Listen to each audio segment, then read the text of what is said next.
अस्सलाम वालेकुम जी बेलियो दोस्तों की हाल चाल है।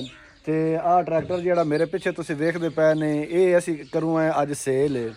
तो जनाब ट्रैक्टर की कंडीशन मुकम्मल तुहानू विखाने है। तो जेडे लोग दिलचस्पी रखते हैं तो असी रेट भी तुहानू एंड ते दसांगे भी कितना रेट इहदा। तो मुकम्मल इहदी जी कंडीशन है वह भी तुहानू विखाने है किहड़ा मॉडल है। तो बाकी इहदे टायर की सूरत हाल है। तो जेड़ा ये छत जी है तो होर इहदी टॉप लैंक लगी हुई है, हुक लगी हुई है, ये सारा कुछ भी ये सारी सूरत हाल तुहानू विखाने इस वीडियो दे विच। हाँ जी आ कंडीशन है ट्रैक्टर की। आ शो तुसीं इहदी चैक कर सकते हैं। अजे बिल्कुल 0 मीटर ही है तकरीबन। तो आ टायर हैं, टायर गफूर खां भी इहदे 16 आने हैं कि 15 आने हैं? तकरीबन 15 साढ़े 15 आने टायर हैं। टायर चेक कर लो जी। शो भी तकरीबन साढ़े 15 आने। अच्छा 15 आने पक्की है। तो बकाया इहदे चीज जैनमन हर चीज जैनमन पई है। अच्छा कोई खोल पाट नहीं है, कोई नवी किसी किस्म की मतलब कोई तब्दीली नहीं हुई है। कुछ भी कोनी। अच्छा दोस्तों ये अलावा इहदी छत भी आप विच नाल ही देनी है। छत है ए छत चेक कर लो, आप देखो छत आप चेक करवाने हैं। हाँ, उस बाद आ हुक है, हुक आ हुक है। इस दी पालपुर ले आंदी आई बड़ी महंगी 30,000 दी हुक ले आंदी है। 30,000 दी। ते नाल आ टॉप लिंक है, टॉप लिंक भी जांदी है। ते बाकी कंडीशन आप विखा देने ट्रैक्टर दी सारी ए चेक कर लो। ते आफिस साहब तुसी टूल बने आओ तुहानू ना एक और दिखाने हैं। अच्छा टूल दे विच जनाब वो आंदे ने भाई कोई चीज भी ऐसी कोई जेड़ी आ पिन्ना पुना ये वो जेड़ा कुछ भी सामान पिया है ना ये मुकम्मल ये सामान असी एवें ही देवांगे, कोई शायद नहीं इहदे विचों कढनी। ते छत भी लगी हुई है ते बैंपर इहदा कोई नहीं हैगा। नहीं आ वेख लो स्टेयरिंग तुसी इहदा वेखो। ते बाकी इहदा मीटर चेक कर लो जी। ए मीटर इन्ना ट्रैक्टर चला हुआ है।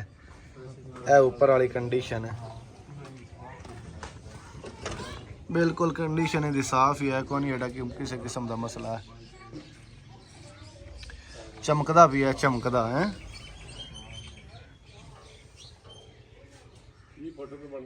ए साइड की कंडीशन भी है चेक करो।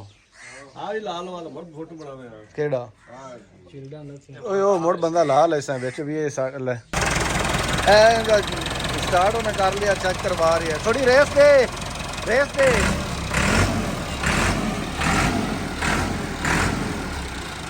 ये धू क्यों मारदा भी है? हाँ वेला खड़ा रहा था धू मारदा पे। चल अंदर ठाल ले।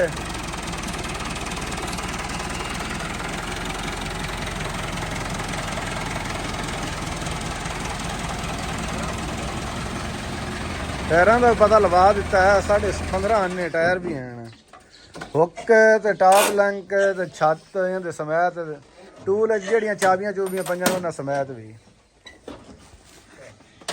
हाँ जी हुण तू ये दस का इहदा लैटर है।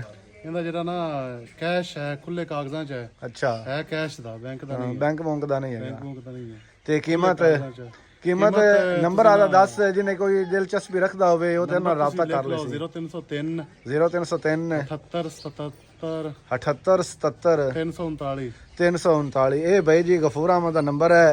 जेड़ा कोई डीलर या कोई किसान या कोई जिमीदार कोई भी किसी भी इन्वेस्टर कोई भी दिलचस्पी रखता हो इस नंबर से रबता कर सकता है।